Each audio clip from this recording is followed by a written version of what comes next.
역사는 흔히 승자의 기록이라고 합니다. 하지만 때로는 패배자보다 더 비참하고 초라한 승자가 존재합니다. 조선 왕조 500년 역사상 가장 치열했던 7년 전쟁, 임진왜란. 우리는 이 전쟁의 영웅으로 성웅 이순신을 기억합니다. 그리고 그 반대편에 백성을 버리고 가장 먼저 도망쳤던 비겁한 왕, 선조를 기억합니다. 런조. 도망칠 런자에 할아버지 조자를 써서 런조. 오늘날 우리가 그를 조롱하며 부르는 멸칭입니다. 왜군이 부산에 상륙했다는 소식을 듣자마자 짐을 쌌던 왕, 아들을 사지로 몰아넣고 자신의 안위만 챙겼던 무능한 아버지. 우리가 교과서나 드라마에서 봐왔던 선조의 모습은 늘 그랬습니다. 하지만 여러분, 혹시 조금 이상하다고 생각해 보신 적 없으십니까? 그토록 무능하고 멍청했던 왕이 어떻게 내로라 하는 붕당의 거두들을 쥐락펴락하고 그 지옥 같은 난세 속에서 무려 41년이나 왕좌를 지켜냈을까요? 심지어 전쟁이 끝난 후에는 자신의 권력을 더욱 단단하게 다졌습니다. 단언컨대 선조는 멍청하지 않았습니다. 오히려 그는 조선 역사상 가장 머리가 좋았고 동시에 가장 정치적인 동물이었습니다. 오늘 역사 미스터리 추적자는 성군이 되고 싶었으나 끝내 괴물이 되어버린 한 남자의 내면을 파헤쳐보려 합니다. 실록의 행간에 숨겨진 선조의 진짜 얼굴. 그 소름 끼치는 생존 본능의 실체를 지금부터 추적합니다. 이 괴물의 탄생을 이해하려면 우리는 시계를 임진왜란 이전으로 돌려야 합니다. 선조 이연. 그는 태생부터 왕이 될 수 없는 치명적인 약점을 안고 태어났습니다. 바로 반개승계라는 꼬리표였습니다. 조선의 왕들은 적장자, 즉 왕비가 낳은 맏아들이 왕위를 잇는 것이 원칙이었습니다. 태조 이성계부터 명종까지 반개가 왕위에 오른 적은 단 한 번도 없었습니다. 하지만 명종이 후사 없이 승하하자 운명은 덕흥대원군의 셋째 아들인 하성군, 지금의 선조를 지목합니다. 16살의 어린 소년이 하루아침에 용상에 앉게 된 겁니다. 이것은 그에게 축복이 아니라 저주였습니다. 신하들은 겉으로는 전하라고 머리를 조아렸지만 선조는 본능적으로 느꼈을 겁니다. 그들의 눈빛 속에 숨겨진 멸시를 말이죠. 근본도 없는 것이 어찌 용상에 앉아있는가, 후궁의 자손 주제라는 환청은 평생 그를 따라다닙니다. 그래서였을까요? 즉위 초기의 선조는 미친 듯이 노력합니다. 자신이 자격 있는 왕임을 증명하기 위해서 말이죠. 그는 율곡이, 퇴계 이황 같은 당대의 대석학들을 스승으로 모셨고 경연에 누구보다 열심히 참여했습니다. 술과 여자를 멀리하고 검소하게 생활했죠. 오죽하면 신하들이 제발 몸 좀 챙기시라고 읍소할 정도였습니다. 하지만 실록을 자세히 들여다보면 이 완벽함 뒤에 숨겨진 기이한 집착이 보입니다. 그는 끊임없이 신하들을 떠보고 자신의 정통성을 확인받으려 했습니다. 어느 날 경연 시간이었습니다. 선조는 율곡 이에게 아주 묘한 질문을 던집니다. 덕이 부족한 자가 혈통만 믿고 왕위에 오르는 것이 옳은지, 아니면 혈통은 미천하나 덕이 있는 자가 오르는 것이 옳은지 묻는 것이었죠. 율곡은 당황하며 왕위는 하늘이 내리는 것이니 덕을 쌓으면 혈통은 문제되지 않는다고 답했습니다. 보통의 왕이라면 여기서 고개를 끄덕였을 겁니다. 하지만 선조는 달랐습니다. 그는 입꼬리를 살짝 올리며 혈통이 문제되지 않는다면 신하들이 뒤에서 수군대는 소리는 자신의 덕이 부족한 탓이냐며 비꼬았습니다. 율곡이 급히 그런 불충한 생각은 아무도 품지 않는다고 외쳤지만 선조의 반응은 싸늘했습니다. 자신의 귀에는 아주 잘 들린다고, 그러니 누군가 잠깐 빌려준 자리처럼 느껴지지 않게 더 엄격히 자신을 채찍질할 수밖에 없다고 말이죠. 들리시나요? 저 말 속에 뼈가 있습니다. 그는 끊임없이 신하들을 떠보고 의심했습니다. 이것은 겸손이 아닙니다. 불안입니다. 그리고 이 불안은 곧 의심이라는 독버섯을 키워냅니다. 선조는 자신보다 뛰어난 신하를 견디지 못했습니다. 율곡 이조차도 선조의 변덕에 지쳐 낙향을 거듭했을 정도니까요. 그는 신하들이 붕당을 만들어 서로 싸우게 만들고 그 사이에서 심판자 노릇을 하며 자신의 존재감을 확인했습니다. 소위 말하는 이의제의, 오랑캐로 오랑캐를 잡는다는 전술을 조정 한복판에서 쓴 겁니다. 이때까지만 해도 선조의 이런 정치질은 그저 까다롭고 예민한 군주의 통치 스타일 정도로 보였습니다. 나라가 평온했으니까요. 하지만 진짜 비극은 1592년 4월 부산 앞바다에 검은 그림자가 들이우면서 시작됩니다. 전쟁은 인간의 바닥을 보여준다고 하죠. 평화시의 성군인 척 가면을 쓰고 있던 선조의 진짜 얼굴, 그 추악한 민낯이 드디어 드러나게 됩니다. 1592년 4월 13일 부산 앞바다에 지옥의 문이 열렸습니다. 고니시 유키나가가 이끄는 왜군 선봉대가 부산진을 유린했고 조선의 방어선은 그야말로 종잇장처럼 찢겨나갔습니다. 충주 탄금대에서 신립장군이 배수진을 치고 싸웠으나 전멸했다는 비보가 전해지자 조정은 패닉에 빠졌습니다. 이 절체절명의 순간 선조가 내린 결정은 무엇이었을까요? 결사항전. 아닙니다. 바로 파천, 즉 도망이었습니다. 물론 전근대 국가에서 왕이 잡히면 전쟁은 끝나는 것이니 왕의 필환 자체를 전략적 후퇴라 볼 수도 있습니다. 하지만 문제는 그 속도와 태도였습니다. 선조실록 26권, 선조 25년 4월 30일의 기록을 보면 당시의 참혹한 상황이 적나라하게 드러납니다. 임금이 도성 문을 나설 때 비가 억수같이 쏟아졌고 배고픈 백성들이 길을 막고 울부짖었으나 임금은 뒤도 돌아보지 않았다고 기록되어 있습니다. 선조가 한양을 벌이던 그날 백성들의 분노는 폭발했습니다. 왕이 자신들을 버렸다는 배신감에 휩싸인 백성들은 왜군이 도착하기도 전에 경복궁과 창덕궁에 불을 질러버렸습니다. 노비 문서를 태우고 왕의 행렬에 돌을 던지며 욕설을 퍼부었죠. 왕의 권위가 땅바닥, 아니 지하까지 추락한 순간이었습니다. 개성, 평양을 거쳐 국경 코앞인 의주까지 선조의 도망 속도는 상상을 초월했습니다. 그런데 여러분, 이렇게 도망치면서 선조가 가장 무서워했던 게 무엇인지 아십니까? 뒤따라오는 왜군의 칼날이었을까요? 아닙니다. 그는 자신의 신하들과 성난 민심을 더 무서워했습니다.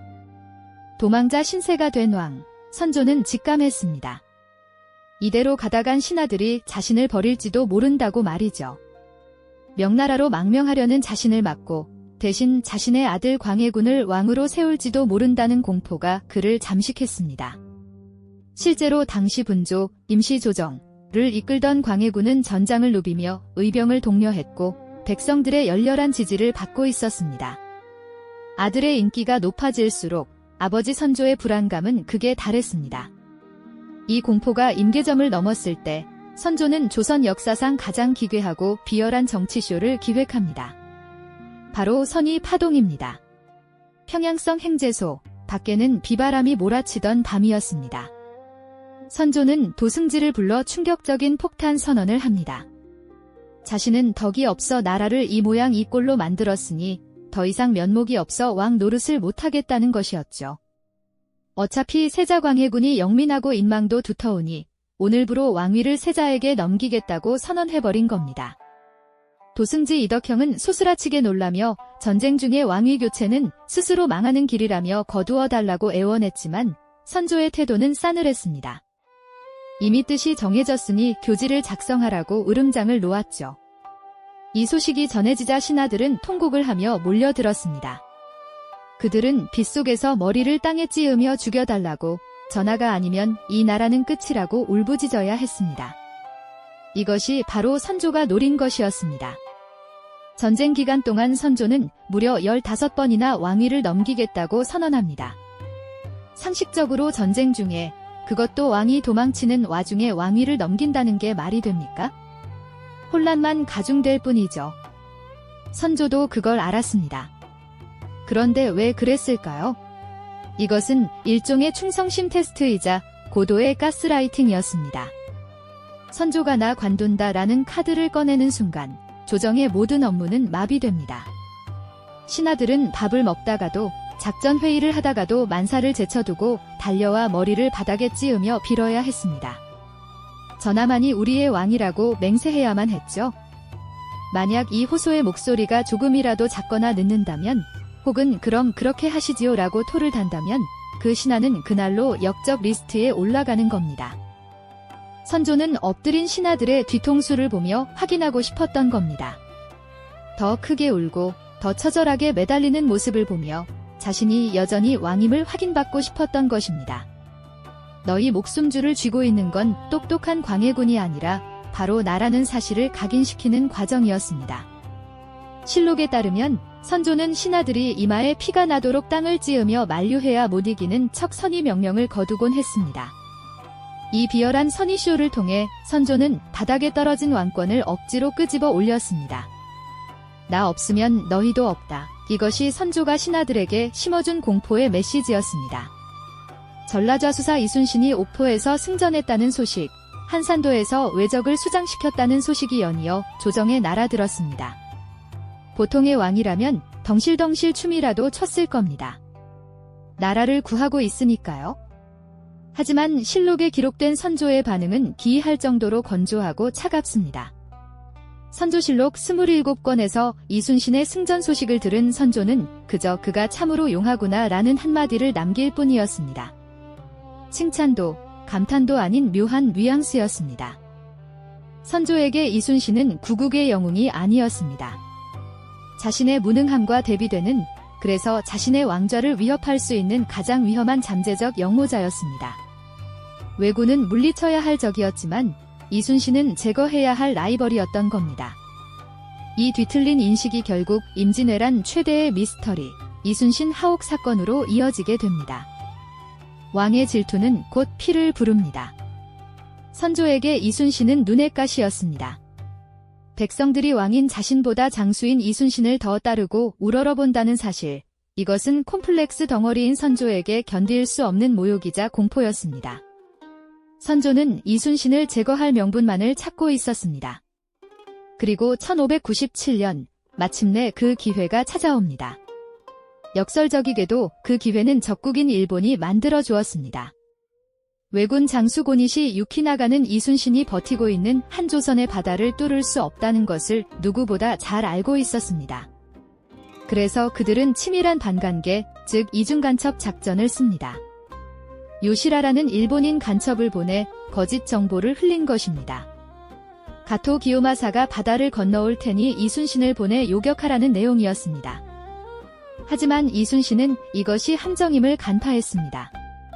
험한 바닷길과 적의 매복이 뻔한 상황에서 함대를 출격시키는 것은 자살행위나 다름없었기에 이순신은 출정 명령을 거부합니다. 장수로서 부하들의 목숨과 전선을 지키기 위한 합리적인 판단이었습니다.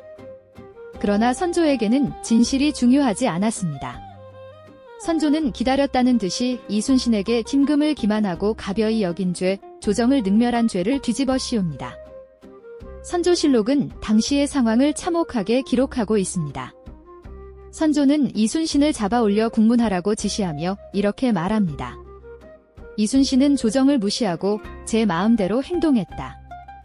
마땅히 죽여야 한다. 나라를 구한 영웅이 하루아침에 대역죄인이 되어 압송되었습니다. 차가운 감옥에서 이순신은 혹독한 고문을 당했습니다. 정강이뼈가 부러질 정도로 주리를 틀면서 선조가 듣고 싶어 했던 말은 무엇이었을까요? 아마도 제가 역심을 품었습니다 라는 거짓 자백이었을 겁니다. 그래야 자신의 질투가 정당화되니까요. 하지만 이순신은 끝내 굴복하지 않았고 다행히 정탁 같은 신하들의 구명 운동 덕분에 간신히 목숨만 부지한 채 백위종군하게 됩니다. 이순신이 사라진 자리, 그 빈자리를 채운 것은 선조가 그토록 아끼던 장수, 원균이었습니다. 선조는 왜 원균을 선택했을까요? 원균이 이순신보다 뛰어나서였을까요? 아닙니다. 원균은 선조가 듣고 싶어하는 말만 해주는 사람이었기 때문입니다.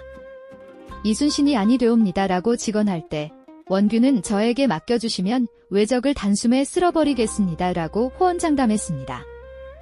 선조에게 필요한 것은 유능한 장수가 아니라 자신의 명령에 복종하는 충견이었습니다. 선조는 원균에게 삼도수군 통제사 자리를 주며 전폭적인 지지를 보냈습니다. 하지만 그 결과는 어떠했습니까? 1597년 7월 칠천량 해전. 원균이 이끄는 조선 수군은 왜군의 유인작전에 말려들어 괴멸적인 타격을 입습니다. 거북선을 포함해 이순신이 피땀으로 일궈놓은 판옥선 160여 척이 불타고 침몰했습니다. 조선 수군이 자랑하던 무적함대가 선조의 오판과 원균의 무능함으로 인해 단 하룻밤 만에 수장된 것입니다. 원균 자신도 도망치다 비참한 최후를 맞이했죠. 이 참담한 패전 소식을 들은 선조의 반응은 어땠을까요? 자신의 잘못을 인정하고 통곡했을까요? 천만에요. 선조는 또다시 남탓을 시전합니다. 원균이 이렇게까지 무능할 줄은 몰랐다며 모든 책임을 죽은 원균에게 떠넘깁니다. 자신이 원균을 억지로 등 떠밀어 출전시켰다는 사실은 까맣게 잊은 척 혹은 모른 척하며 말이죠. 이순신은 그 처참한 상황에서도 불평 한마디 없이 전장에 나갔습니다. 남은 배는 고작 12척. 모두가 포기하라고 했을 때 이순신은 신에게는 아직 12척의 배가 남아있사옵니다 라는 장계를 올립니다. 이 장면이 우리에게 그토록 감동을 주는 이유는 단순히 승리의 약속 때문이 아닙니다. 자신을 버리고 죽이려 했던 왕, 자신을 사지로 몰아넣은 그 비정한 조국을 위해 개인의 원한을 덮어두고 다시 칼을 든 그 숭고한 희생정신 때문입니다. 그리고 그 희생의 반대편에는 자신의 안위를 위해 영웅을 짓밟고 군대를 망가뜨린 이기적인 군주, 선조가 서 있었습니다. 명량해전의 기적 같은 승리. 그 승리 앞에서도 선조는 웃지 못했습니다. 기뻐하기엔 이순신의 존재감이 너무나 거대해졌기 때문입니다. 백성들은 이순신 장군 만세를 외쳤고 선조의 권위는 다시금 초라해졌습니다. 전쟁이 끝나갈 무렵 선조의 머릿속은 전우복구가 아니라 전우숙청으로 가득 차 있었습니다. 자신보다 인기가 높은 의병장들, 그리고 끝까지 자신의 곁을 지키지 않은 신하들을 어떻게 처리할 것인가. 선조의 정치공학은 전쟁이 끝나는 그 순간까지도 멈추지 않고 돌아가고 있었습니다. 과연 이 잔혹한 생존 게임의 끝은 어디였을까요? 1598년 11월, 노량 앞바다에서 붉은 별이 떨어졌습니다. 나의 죽음을 적에게 알리지 말라, 이 마지막 유언을 남기고 조선의 수호신 이순신 장군이 전사했습니다. 7년간 이어진 지옥 같던 임진왜란이 드디어 막을 내리는 순간이었습니다. 온 백성이 땅을 치며 통곡했습니다. 자식을 잃은 부모보다, 나라 잃은 서름보다 장군을 잃은 슬픔이 더 크다고 할 정도였습니다. 그렇다면 이 소식을 들은 선조의 마음은 어땠을까요? 실록은 왕의 내면까지 기록하진 않지만 그 이후의 행적을 보면 짐작할 수 있습니다. 슬픔, 안타까움. 아닙니다. 그것은 아마도 안도감이었을 것입니다. 자신을 위협하던 가장 거대한 정적, 자신이 질투하면서도 의지할 수밖에 없었던 모순적인 존재가 스스로 사라져 주었으니까요. 이제 선조에게 남은 과제는 단 하나였습니다. 무너진 왕권을 다시 세우고 이 전쟁의 승리를 온전히 나의 것으로 포장하는 작업이었습니다. 전쟁이 끝나고 3년 뒤인 1601년, 선조는 논공행상, 즉 전쟁에 공을 세운 사람들에게 상을 주는 작업을 시작합니다. 여기서 선조의 뒤틀린 정치관이 적나라하게 폭발합니다. 당시 공신은 크게 두 부류로 나뉘었습니다. 하나는 목숨 걸고 왜군과 싸운 장수들인 선무공신, 다른 하나는 선조가 의주로 도망칠 때 말국비를 잡고 수행했던 신하들인 호종공신이었습니다. 상식적으로 생각해 보십시오. 누가 더 큰 상을 받아야 합니까? 칼 들고 싸운 이순신, 권율 같은 장군들이 1등 공신이 되어야 마땅합니다. 하지만 결과는 충격적이었습니다. 선조는 자신의 피란기를 도운 호종공신은 무려 86명이나 책봉한 반면 목숨 걸고 싸운 선무공신은 고작 18명만 책봉했습니다. 심지어 내시가 말국비를 잡았다는 이유로 1등 공신이 된 경우도 수두룩했습니다. 더 기가 막힌 것은 선조의 논리였습니다. 신하들이 전하, 싸운 장수보다 도망친 내시의 공이 크다니요. 이게 말이 됩니까? 라고 항의하자 선조는 이렇게 일갈합니다. 왜군을 물리친 것은 너희들이 잘 싸워서가 아니다. 명나라 군대가 도와주었기 때문이다. 나는 명나라 군대를 오게 했으니 나의 공이 제일 크고 나를 수행한 자들의 공이 그 다음이다. 이것이 바로 선조가 내세운 제조지은, 즉 명나라가 조선을 다시 만들어 주었다는 논리입니다. 이 논리는 아주 교활한 정치적 계산이 깔려 있습니다. 명나라의 공을 절대적으로 축혀 세움으로써 상대적으로 이순신이나 의병장 같은 국내 영웅들의 공을 깎아내리는 것입니다. 너희가 영웅이 아니라 명나라 형님들이 영웅이야. 그러니 으스대짐 아이를 통해 선조는 전쟁 영웅들이 정치적 세력으로 성장하는 싹을 아예 잘라버렸습니다. 이 희생양은 이순신뿐만이 아니었습니다. 곽재우, 김덕령 같은 의병장들의 최후를 보십시오. 홍위 장군 곽재우는 전쟁이 끝나자마자 나는 공이 없다며 산속으로 숨어버렸습니다. 선조의 시기심을 알기에 살기 위해 스스로 잊혀지기를 택한 겁니다. 반면 순진하게도 끝까지 충성을 다하려 했던 의병장 김덕령은 어떻게 되었습니까? 억울한 누명을 쓰고 선조의 국문장에서 정강이 뼈가 부러져 죽었습니다. 춘산에 불이 나니 못다 핀 꽃 다 붙는다. 그가 남긴 시처럼 조선의 수많은 꽃 같은 영웅들이 왜군의 칼이 아닌 자국 군주인 선조의 의심과 질투에 의해 꺾이고 태워졌습니다. 어디 그뿐입니까? 자신의 아들 광해군에 대한 견제는 죽는 순간까지 멈추지 않았습니다. 전쟁 내내 광위를 물려주겠다고 협박하며 아들을 이용해 먹더니 전쟁이 끝나자마자 늦둥이 아들 영창대군을 낳고는 노골적으로 광해군을 패하려는 움직임까지 보였습니다. 토사구팽. 필요할 땐 쓰고 필요 없으면 삶아 먹는다. 선조의 사전에 부성애란 없었습니다. 오직 관권이라는 목표 하나만이 존재했습니다. 결과적으로 선조는 승리했습니다. 임진왜란이라는 대재앙 속에서도 그는 끝까지 살아남았고 41년이라는 긴 재위 기간을 채우고 천수를 누리다 왕궁에서 눈을 감았습니다. 그가 그토록 지키고 싶어 했던 왕조는 유지되었고 신하들은 그의 눈치를 보며 납작 엎드렸습니다. 정치 기술자로서 생존 전문가로서 그는 타의 추종을 불허하는 천재였습니다. 하지만 역사 미스터리 추적자는 묻고 싶습니다. 과연 그를 승리한 왕이라고 부를 수 있을까요? 그는 왕권은 지켰지만 국가는 망가졌습니다. 백성들은 굶어 죽고 국토는 황폐해졌으며 무엇보다 국가가 나를 지켜주지 않는다는 불신이 조선 사회 깊숙이 뿌리내리게 만들었습니다. 리더가 자신의 생존을 조직의 생존보다 우선시할 때 그 조직이 어떤 비극을 맞이하는지 선조는 가장 적나라하게 보여주었습니다. 그는 유능한 정치꾼이었을지는 몰라도 위대한 리더는 결코 아니었습니다. 오늘날 우리는 어떻습니까? 우리 사회, 우리 직장, 그리고 정치판을 둘러보십시오. 위기가 닥쳤을 때 나를 따르라고 외치며 맨 앞에 서는 리더가 보입니까? 아니면 책임을 아랫사람에게 떠넘기고 자신의 자리를 지키기 위해 내부 총질을 서슴지 않는 21세기의 선조들이 더 많이 보입니까? 우리가 선조를 단순히 무능한 런조라고 비웃고 넘어갈 수 없는 이유가 여기 있습니다. 선조의 욕망과 공포는 인간이라면 누구나 가질 수 있는 가장 본능적인 모습이기 때문입니다. 권력 앞에 선 인간은 얼마나 추악해질 수 있는가? 그리고 리더의 그릇된 신념이 공동체를 어디까지 파괴할 수 있는가? 선조는 500년이라는 시간을 건너뛰어 지금 우리에게 서늘한 경고장을 던지고 있는지도 모릅니다. 지금까지 역사 미스터리 추적자였습니다.